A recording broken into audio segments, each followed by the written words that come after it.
that you can share with the people that you love. So we invite you to ask questions at the end. And again, thanks so much for taking the time out of your busy day to join us.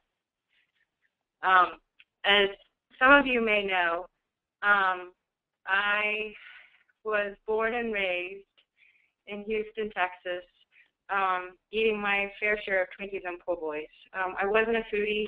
I was the oldest of 4 children.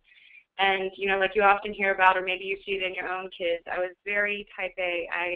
I harbored all of those overachieving, you know, firstborn type A genes that you often hear about. And thankfully, I learned early on how to channel that into academics. And so I threw myself into school, and I went to business school on a full scholarship and graduated as the top woman in my class. I always thought I would stay in finance.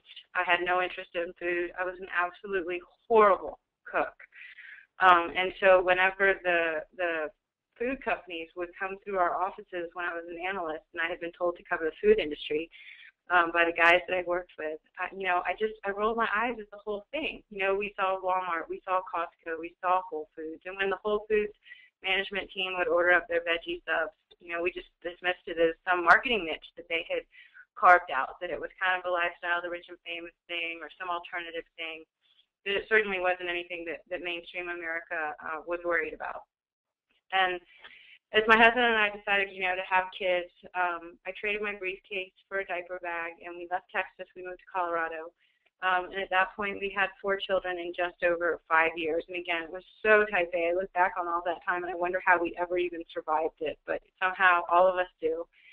And at that point, like so many moms, it was simply hard enough just to feed my kids. I didn't want anybody telling me what to eat. I didn't want anybody telling me what to feed the children. You know, as any of us know, I mean, just simply to get food on the table during those crazy, busy little kid years can be challenge enough.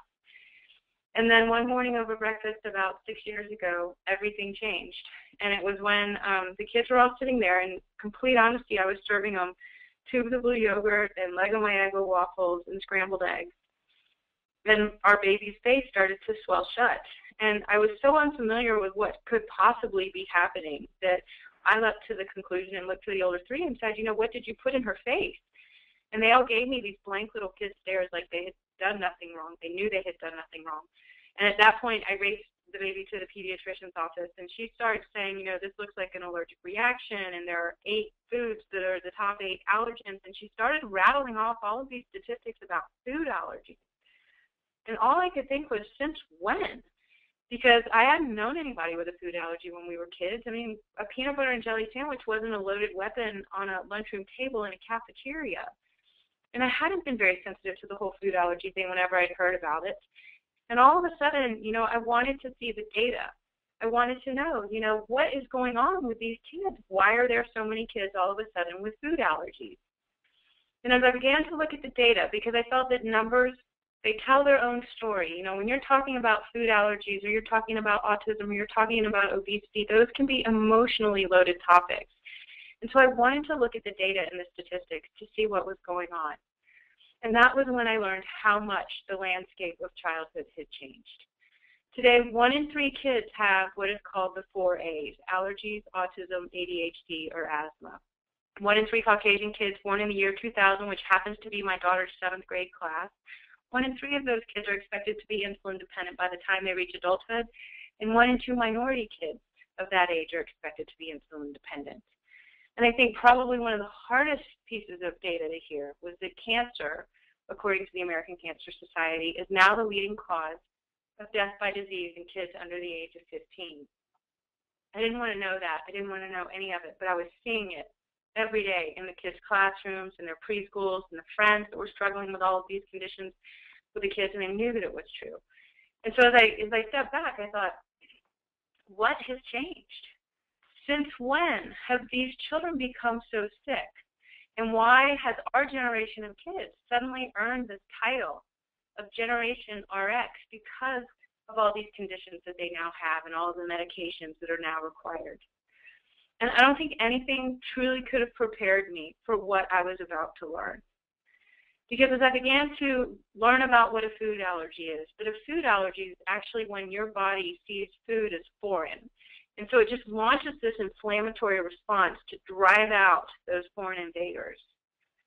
I asked a simple question at the time, I thought, which was, is there something foreign in our food that wasn't there when we were kids?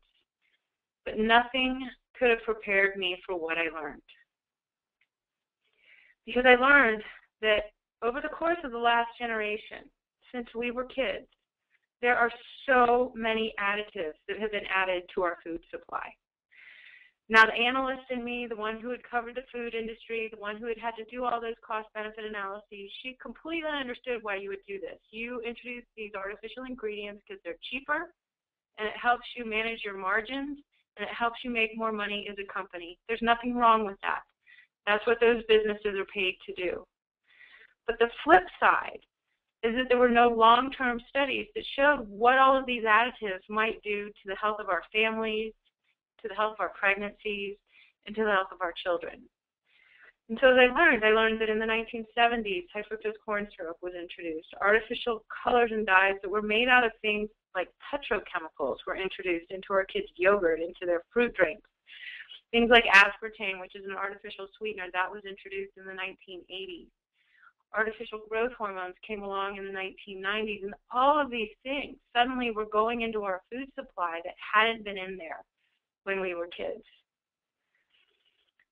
And as I thought about that, it was so hard to hear, because all I could think was, how much of this food have I fed my family? And how many of these things have I put into my kids not knowing that all of these things have been introduced into our food supply? And I think one of the hardest things to realize was that while they were introducing these ingredients here in the United States, they were formulating products differently in other countries because of different standards.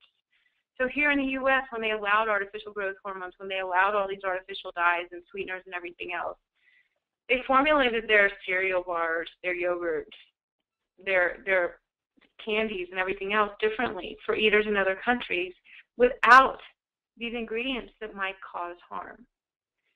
And so as I looked at that, I wanted to know, what are the rates of diseases here in the United States versus around the world? And I turned to food allergies. And according to CNN and the Wall Street Journal, the most common food allergy is a milk allergy. And that artificial growth hormone was introduced into our dairy in 1994. The reason that the United States was the only developed country in the world that allowed for the introduction of that artificial growth hormone is because when it was injected into cows to help them make more milk, it made the cows so sick with mastitis, ovarian cysts, skin disorders, and all kinds of diseases that it resulted in an increased antibiotic use. And so when we introduced all of that into our dairy without any long-term studies, every single other developed country around the world said that has not yet been proven safe and we're not going to allow it. On top of that, with this artificial growth hormone, studies started to come out that showed that elevated hormone levels that were linked to breast, prostate, and colon cancer. And so part of me wanted to know, are those rates of cancer higher here in the U.S. than in other countries? And in all honesty, part of me didn't want to know, because all I could think was, how many sippy cups have I put this milk into? And how many bowls of cereal have I poured it on? And how many cheese sticks have I served not knowing that we were the only developed country in the world that allowed for this? And so as I turned to the American Cancer Society, I learned that 1 in 2 men and 1 in 3 women are expected to get cancer in their lifetime. That cancer is the leading cause of death by disease in kids under the age of 15. And I knew as an analyst that correlation is not causation. But at the same time, I could not help but wonder why we were not exercising the same level of precaution that countries around the world had already been exercising. And as I looked at the rates of breast cancer, considering the friends that I'd had standing on the sidelines of soccer fields who had talked about their own battles with breast cancer, I learned that 1 in 8 women are expected to get breast cancer in their lifetime. But then I learned that only 1 in 10 of those cases are genetic, which means 9 out of 10 breast cancers are non-genetic or environmentally triggered. And so as I began to go down that list of allergens, I thought, okay, well, what about soy? And in 1996, a few years later, after that artificial growth hormone was introduced into our dairy, using this new technology, scientists were also able to engineer the soybean with these new ingredients, these new compounds, so that they could withstand increasing doses of these chemical weed killers. Now, again, as an analyst, as a business analyst, that made a lot of sense. If I was in the business of selling weed killers, I sure would want to hardwire that seed so that I could saturate it and it could withstand increasing doses of that weed killer. It would help me sell more product. But at the same time, once again, governments around the world said, we don't know what the long-term impact of that genetic mutation will be, and we don't know what the long-term impact of that constant chronic exposure to these weed killers and these toxic pesticides might be. And so we're either not going to allow this into our food supply, or we're going to put labels on it so that consumers can make an informed choice when it comes to feeding their families and feeding their children. And then a few years later, again, due to growing concern of the spraying of all of these chemicals across our food crops and the spraying of insecticides across cornfields, scientists were again able to use this new technology to engineer the corn seed so that the corn could now produce its own insecticidal toxins. So instead of washing it off the corn that you would get, in the grocery store, it had been engineered, it had been hardwired into its DNA so that that corn plant could release its own insecticide. And these shifts were so fundamentally different that they were patented by the United States Patent and Trademark Office. And that corn, for example, as it became able to produce its own insecticidal toxins, was then regulated by the EPA, not as a food, but as an insecticide. Now, as a mom who has been serving her kids dino nuggets and tubes of blue yogurt and fluorescent mac and cheese, this was not anything that I wanted to hear. To learn about these genetically engineered ingredients, to learn that 60 to 70% of our processed foods now in the United States are likely to contain some of these ingredients. I mean, that wasn't anything that I wanted to know. It wasn't anything that I wanted to hear. And yet at the same time, I couldn't unlearn it. And so as I began to reach out to different organizations to connect with people who had been studying this for decades, who had made it their career to try to launch these products, to educate consumers, to educate moms that some of these ingredients might cause harm or that there were no long-term toxicity studies that had ever been conducted to see what the impact might be on a generation of children, to see what that experiment might look like. Should an entire generation of kids suddenly be exposed to these things? And I found organizations like Just Label It and companies like Stonyfield. And then together we were able to work to educate consumers that according to the National Academy of Sciences, studies have affirmed that genetically engineered crops have the potential to introduce new toxins or allergens into our food and into our environment. And things like allergies to corn and to soy have more than doubled since these genetically engineered versions of these crops have been introduced into our food supply. And again, correlation isn't causation, but at the very least, we should be asking for these long-term human health studies. And in the meantime, we need labels on these ingredients so that every American, regardless of your zip code, regardless of where you are on that socioeconomic ladder, has access to this information as a fundamental human right. Because right now, as the way this stands, the way these things have been introduced into our food supply, there are no mandatory human clinical trials of genetically engineered crops. And with that, industry is able to say, well, there's no evidence of harm. And they're right, because with no mandatory human trials, there is no evidence. And so 40 countries around the world, in light of this, have said, because there are no long-term toxicity studies, because we don't know what the long-term impact is going to be on human health, we're going to have mandatory labeling of these ingredients so that consumers can make an informed choice when it comes to feeding their families. And yet, up until this point, here in the United States, we have not yet done that. So as a mom, standing there in my kitchen, looking in my kitchen cupboards and realizing that these ingredients were in absolutely everything that I was feeding my family, I thought, none of us can do everything, but all of us can do something. And we have to do something to protect the health of the American children. Because while they may only represent 30% of the population, they are 100% of our future. And already they have earned the title of Generation RX. And already the United States spends more on healthcare costs and on disease management than any other country on the planet. And to me, I guess it was this patriotic thing that went off in me, and I just thought, we have to do a better job at this. And so what can we do? Well, thankfully, there is so much that we can do.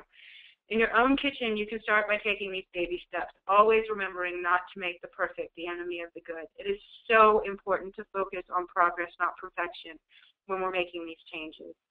The very, very first thing I encourage anybody to do if they're going to start changing the way they feed their family or start making these subtle shifts or trying to reduce their family's exposure to some of these artificial ingredients is to find a friend who cares about it as much as you do, because together you can go through these changes together and you can share the stories together, and if somebody rolls their eyes at you, you can share all of that together. So find a friend first. The colors, the artificial colors that we use in so many of our kids' products today, they've been removed from kids' products in other countries, primarily because of their link to hyperactivity. So as a mom of four, I thought, that's going to be one of the first things I'm going to want to do, is try to get that artificial color out of my kids' diet.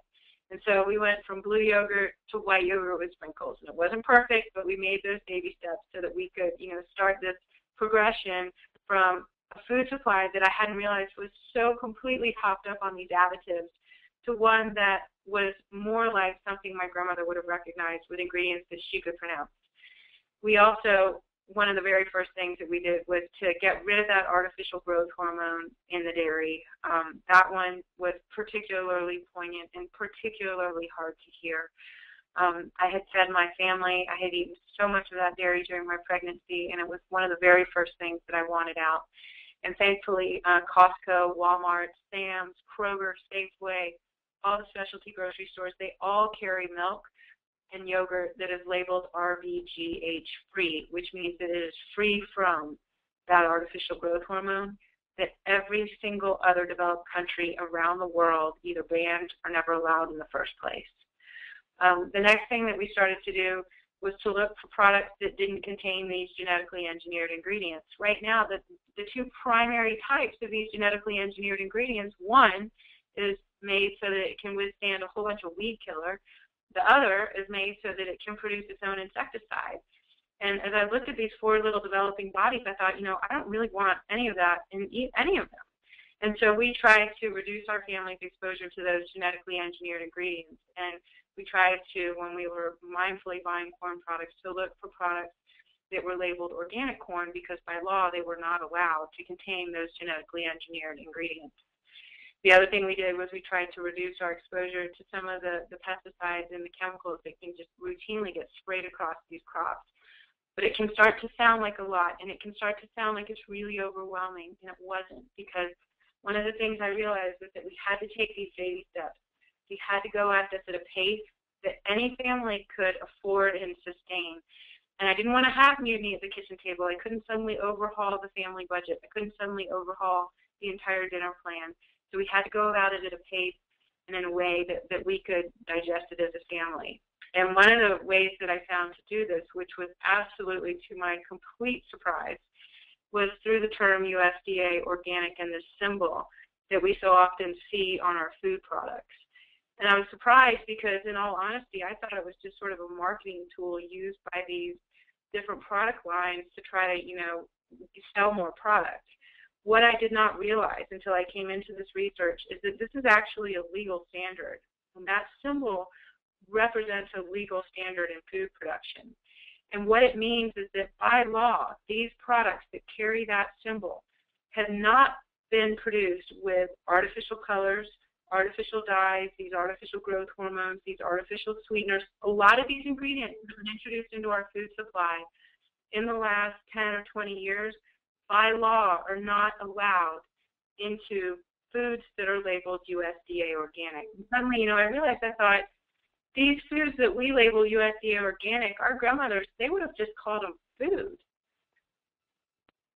And so they came through that, so often we see products that are labeled as natural, and again, as this education took place, I realized, wow, that term natural doesn't really have a whole lot of legitimate meaning. The FDA actually doesn't define it, whereas by law, that organic symbol, that USDA organic seal, has this legal definition, which is further detailed here. You can see that they don't allow for the use of these toxic, persistent pesticides and weed killers, the ones that can stay in the soil for generations. They don't allow for these genetically engineered ingredients that have only recently been introduced in the last 15 years. They don't allow for the excessive antibiotic use, all of these artificial growth hormones. They have taken these extra levels of precaution and said, we're going to adhere to this higher quality standard. And it may be more expensive in the cost of production, but our efforts are trying to reduce harm to the environment, to the soil, and to human health. And all of a sudden, I started to look at what that symbol meant a little bit differently. And so with that, you know, I thought, none of us can do everything, but all of us can do something. And as any busy mom knows, you've got to pick those things that work with your family. You know, find a friend that you can do this with and pick a few things that you want to work with. If you want to start by getting high fructose corn syrup out of your diet, that's a great place to start. And thankfully, all of the major food manufacturers, as well as the organic ones, are delivering products that no longer contain high fructose corn syrup. They're realizing that consumers don't want it. They realize that there's an increasing, you know, percentage of kids that are suddenly, you know, diagnosed with a corn allergy, and that high fructose corn syrup is getting easier and easier to avoid in our everyday products. I always emphasize the 80-20 rule, where you try to do the best job 80% of the time. The other 20% of the time, you recognize that we live in this world where the kids go to birthday parties at Chuck E. Cheese, or they're going to get a blue cupcake at a school party in the cafeteria. You have to have the grace and flexibility to move through those things and navigate them, because there's so many issues around food. I mean, food is no longer just food. It's culture. It's socioeconomics. It's financial. It has so much to do with so many levels and aspects of our society. And so it's so important to not make the perfect the enemy of the good. You can use resources from the Environmental Working Group which show you how contaminated and saturated different fruits and vegetables are with some of these chemicals and these pesticides. And you can try to eat some of their clean 15, which are the ones that are the cleanest on the list. And you can try to reduce your exposure to maybe some of the dirty dozen, which some of the dirtier on the list. And always you can choose organic dairy. And again, thankfully, that is now available to all of us around the country in Walmart, Sam's, Costco, Safeway, Piggly Wiggly in the South. You can find milk that no longer contains this artificial growth hormone. And finally, Americans can have access to that same milk that's free from that artificial growth hormone, the way eaters in every other developed country has always had since its introduction. Then you can engage in things like Meatless Monday. We did that. You know, it seemed a bit radical coming out of Texas to even consider a meal without meat. But at the same time, as we were working with our family's budget, I thought, you know, if we go meatless on Mondays, that's going to give us more cash in the food budget to afford organic produce, if that's what we choose to do. And so we made these really subtle baby steps, these little shifts, and they really do start to add up. And, you know, there are so many fun ways to get involved. There are garden-to-table programs. There's all kinds of events that you can host with friends. You can do them at your kids' school. You can have movie nights and book clubs. And one of the things we've got coming up this fall is the Take Your Parents to Lunch Day on October 17th. So with that, I'm going to hand it over to Chandra, who's going to take you through some of the great fun ways that Stonyfield has made all of this possible. Great. Thank you so much, Robyn. And we really appreciate you taking the time to tell your story here today. So after hearing all that Robyn has just shared, what does all of this mean for little yogurt eaters? These are the three main things. When it comes to pesticide exposure, organic food is especially good for babies and kids who are more vulnerable than adults. The young digestive systems absorb toxins more readily than adult digestive tracts, and young kidneys don't detoxify as efficiently. Exposure to pesticides has been linked to health and behavioral problems, including ADHD, as Robyn's already noted. But research shows that you can immediately and dramatically reduce the pesticide content in your child's body by switching to organic foods. There's also nothing artificial in organic foods. They contain no artificial colors, flavors, sweeteners, preservatives, and there's a growing body of research that's showing that organic fruits and veggies are more nutritious than their non-organic counterparts. Some studies have found that organic fruits and veggies can contain up to 30% more antioxidants, and it's also shown that organic milk has more omega-3 fatty acids. Now I'd like to just give you a little bit of background on Stonyfield as a company for those of you who are not familiar with us. Stonyfield is the world's leading organic yogurt company, and we just celebrated our 29th birthday in April. We offer various certified organic dairy products, including yogurt, smoothies, milk, cultured soy, frozen yogurt, and ice cream, and we're distributed nationally. And our mission is simply this: we're committed to healthy food, healthy people, a healthy planet, and a healthy business. And these aren't just words on a piece of paper, it's really a way of life for all of our employees. And through our Profits for the Planet program, Stonyfield donates $2 million annually, and since the program's inception in 1993, the company has contributed more than $12 million to environmental and agricultural efforts nationally. And because all of our products are USDA certified organic, our use of organic ingredients helps to keep over 200,000 farm acres free of toxic, persistent pesticides and chemical fertilizers. In addition, Stonyfield was America's first manufacturer to offset 100% of its CO2 emissions from facility energy use, and our award-winning program to minimize solid waste has also prevented over 20 million pounds of materials from going into landfills and incinerators. So here we have a list of all of the different baby and kid yogurts that we offer. These ages are simply guidelines, but from 6 to 9 months, we suggest starting babies on YoBaby Simply Plain. It has no flavoring, so it's a perfect first food for babies. At 6 to 18 months, babies can have YoBaby. This is the first organic yogurt made especially for babies. And the American Academy of Pediatrics recommends waiting until 6 months to begin children on cow's milk yogurt. And then the YoToddler, we recommend 1 to 3 years, simply because this is starting to be the complex flavors, the complexity of flavors and textures. It's not that a baby under a year wouldn't be able to take it, but acceptance at 12 months and older would be expected. And then similarly with YoKids, these are simply guidelines. YoKids yogurt's made with low-fat yogurt versus whole milk yogurt, which is what YoBaby and YoToddler are made from. And it's the only yogurt for kids without all the yucky stuff. Now we're going to dive just a little bit deeper into each of our baby and kids products. Our YoBaby, again, is made especially for babies, made for their unique needs. It's made with whole milk for brain development. It also provides 25% of babies' daily requirement of zinc for immune protection and 25% for protein, calcium, and vitamin D. Again, it's certified organic, it's kosher and gluten-free. And the YoBaby cups are available in 5 delicious flavors, as you can see there, and then the drinkable yogurts are available in banana and vanilla. Our YoToddler product is the only yogurt with DHA. And DHA and protein are crucial to babies' growth and development into the toddler years, and we add this to support brain, eye, and nerve development. This is also made with whole milk and certified organic, and it's available in 4 delicious flavors. The strawberry, banana, and raspberry pear are fruit and cereal mixes, and the banana and pumpkin and apple and sweet potato are actually fruit and veggie combinations. And then for our YoKids, again, it's low-fat yogurt. We offer it in cups and in squeezers. The squeezers are great. I don't know if you've ever tried them, but if you freeze them, they're actually kind of like a popsicle, like a push pop. So those are a great treat for kids. And of course, there's nothing yucky in them, no artificial colors, flavors, no high fructose corn syrup. They are also organic, kosher, and gluten-free. The cups come in 2 flavors, and the squeezers come in the 3 flavors here: strawberry, cherry, and berry, and blueberry and lemonade. And then a new YoKids product that we came out with this year is YoKids Greek. It's the first Greek for kids, organic Greek for kids, and it's really mild. It's not quite as tangy as adult Greek yogurt, but it's packed with nutrition parents want: 50% more protein than the leading kids yogurt. And this is also made with low-fat, 1% organic milk, and it's available in strawberry and raspberry.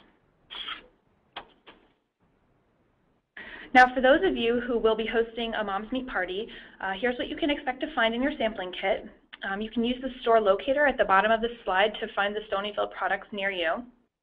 And this information and the suggested party activities, including recipes for snacks you can make with yogurt. There's all sorts of baked goods and dips and things of that nature that you can find on our website. There's also a coloring book page and some conversation starters for picky toddler, different tips for picky toddlers, and also more information about the Take Your Parents to Lunch Day. These can be found on the Stonyfield sampling page on the Green Moms Meet site. And that is it. So I just wanted to thank everyone for taking time today to hear Robyn and I speak, and I believe that Mary Grace is now going to open up the floor for questions. Yeah, absolutely. Thanks so much, Robyn and Chandra, for sharing all that information. It was really fascinating, especially the information about organics and GMOs.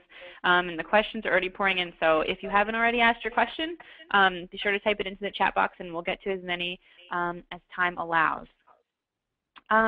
So our first question, a couple of moms are asking, how can we know whether foods contain GMOs if they aren't labeled? That's such an important question, and it's one that really is grabbing the attention in the national media right now. Unfortunately, here in the United States, we are one of the only developed countries that did not label these ingredients when they were first introduced. So the only surefire way you can make sure that you're avoiding your exposure to them is to buy food that is carrying that USDA organic seal, because by law those foods are not allowed to be produced with these genetically engineered ingredients that are designed to withstand all these chemicals. So you reduce your exposure to the whole lot, the whole system. The other way that you can do that is to look for products that contain soy or corn or canola. Those are three of the top crops that are genetically engineered. And so, you know, while it may not sound perfect, you know, instead of having the corn chips, you can shift to the potato chips. You can go a lot, you know, at a shift and at a pace that you can sustain. The other thing is that right now there is a symbol that says non-GMO verified, that certain products are now carrying, and that's gone through a verification process that says that those products do not contain genetically engineered ingredients. But right now, you know, it's unfortunate that we never allowed for labeling of these ingredients here in the United States, and thankfully, through an organization that I'm so proud to be part of called Just Label It, we have submitted 1.3 million comments to the FDA basically saying we have a right to know what's in our food, just the way eaters in all of Europe, Australia, New Zealand, Japan, even Russia and China have labeled these things. And so I really invite you to be part of that, to go to justlabelit.org and lend your voice and lend your support and lend your heart to this mission that really is to protect the health of our families. Yeah, absolutely. If any of you haven't already gone to justlabelit.org, please do. It's one of the best ways to let the government know that we don't want GMOs, well, we want the GMOs labeled if they are going to be in our food. So a lot of moms are asking about the Dirty Dozen list. Where can they get a copy of that, the Dirty Dozen list and the Clean 15? That's off of the Environmental Working Group's website, and the website address is ewg.org. That information, you know, they work with scientists year-round to do the testing and to do the studies and to do the collection process. That is a very reputable list, and it's often cited in the press. So ewg.org is a great resource. If you want to just keep that and keep a copy of it in your purse or in your diaper bag or in your wallet, so that when you're in the grocery store, you can try to navigate the grocery store a little bit differently. Another really smart way to try to save money and reduce your exposure, because that can be hard. I mean, we recognize that, unfortunately, the way our federal food system is structured, the farmers that are producing things organically, which means by law without all of these things, they're charged a whole bunch of fees to prove that everything's safe, and then they're charged fees to label it. So their whole cost of production is higher, making those products higher to all of us in the grocery store. And most Americans would want those products to be the ones that are supported by our taxpayer dollars. And so a way that we can do this is, you know, instead of buying the fresh produce, you can buy the frozen organic fruit or the frozen organic veggies, because they'll be at a discount to what you would find in the fresh food aisle. And so there's so many ways you can get creative about this and really do what you can where you are with what you have. Yeah. Speaking of the cost related to organic fruits and veggies, some moms are saying, you know, that they do think that it's maybe a little bit more expensive than their budget allows, and they're wondering if you think that there will ever be a time when organic foods aren't as expensive as they are now. I do. I mean, for generations, all we had was organic food. Up until, you know, the 1940s, 1950s, all we had was organic food. And somehow we've gotten off that road into this really chemically intensive agricultural system. I think eventually we'll revert back, and we'll get back to food just being food, and the stuff that contains all of these chemicals and all of these new ingredients, those are the things that will have to carry the burden of the label.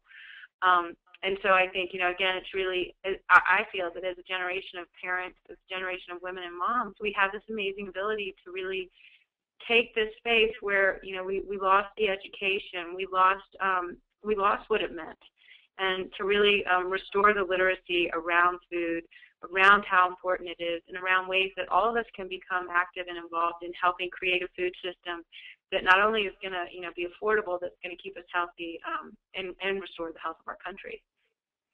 Absolutely, that's a great point. We have another question about GMOs. So one of our moms noticed that corn was listed on the Clean 15 list, but isn't conventional corn a prime suspect for GMOs? And if so, well, that's a great question, because up until this year, the corn that we actually eat, the corn on the cob corn, had not been genetically engineered, and it's only this year that sweet corn has been genetically engineered and is going into grocery stores. And that was something that was brought to the attention of the Environmental Working Group. And so as you dig into that data, you will see that they have said that. The corn that's primarily genetically engineered is grown to be fed to animals and to our, cows and the pork and the meat that we eat. And so up until this year, that straight up corn on the cob kind of corn had not been genetically engineered. That shift, however, is taking place, and as any consumer knows, they don't really look all that different in the grocery store, again, which is why these labels are so important, and the work that justlabelIt.org is doing is so incredibly important. Oh, great. Okay, so we have some questions for Stonyfield. First question, where is Stonyfield's DHA derived from? So our DHA comes from fish oil, and we considered other sources of DHA for our products, including flaxseed, but because fish oil provides the highest levels and is a more usable source of DHA for the body to process, we feel that it's the best option for parents looking to add more omega-3 to their little ones' diets. And the only products that we offer with the extra omega-3 DHA is our omega-3 milk and our toddler yogurt. Okay. Another mom is asking if Stonyfield is planning to have other organic products besides dairy products. I don't know. We can always pass along suggestions to our product development teams. Right now, we're only in the dairy market, but you never know.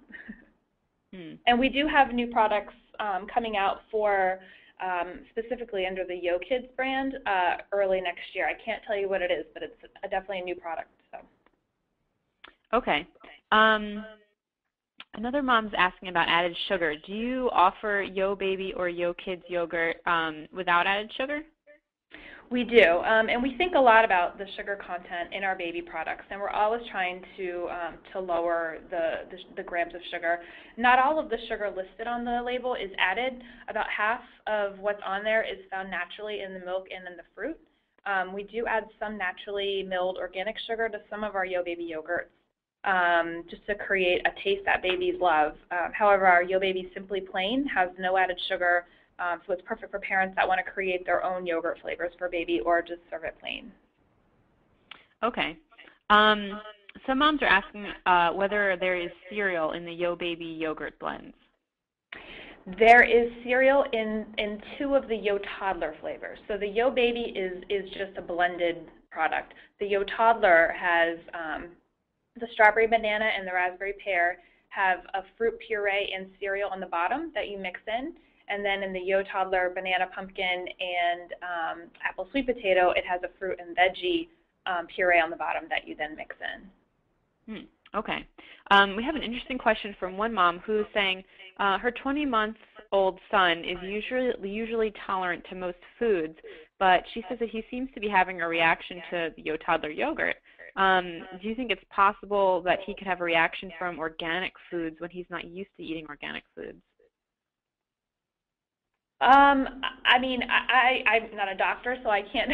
I suggest that she probably talk to her pediatrician, but perhaps it could be cereal if he has a gluten allergy. That's our only product that actually has gluten is the YoToddler because of the cereal. But I recommend her speaking to her pediatrician if there's anything wrong with the product itself, to always call our consumer relations team at 1-800-PRO-COWS. That's PROCOWS. They're always happy to help answer questions. Okay. Yes, that's good advice. If you notice that your child's having a reaction to any food, absolutely call your doctor. One mom is asking whether you guys have ever considered making frozen yogurt pops. We actually do make a frozen yogurt novelty bar. It's you know, the frozen yogurt on a stick dipped in organic chocolate, and they're amazing. They're nationally distributed, but they're kind of hard to find. You can always use our store locator on our website to find you know, a retailer near you that offers them. But we're always looking, you know, to expand our frozen and yogurt profiles in stores. Very good, and I can personally vouch those bars are absolutely delicious. And you know, you can also freeze your regular yogurt. We still recommend that you use it by the expiration date, but you can freeze, you know, the YoBaby or especially YoKids Greek, the kind of the pre-blended ones work really well. It ends up tasting like a frozen yogurt. Oh, that's an awesome idea. Do you guys have any plans to offer additional options for non-dairy yogurts?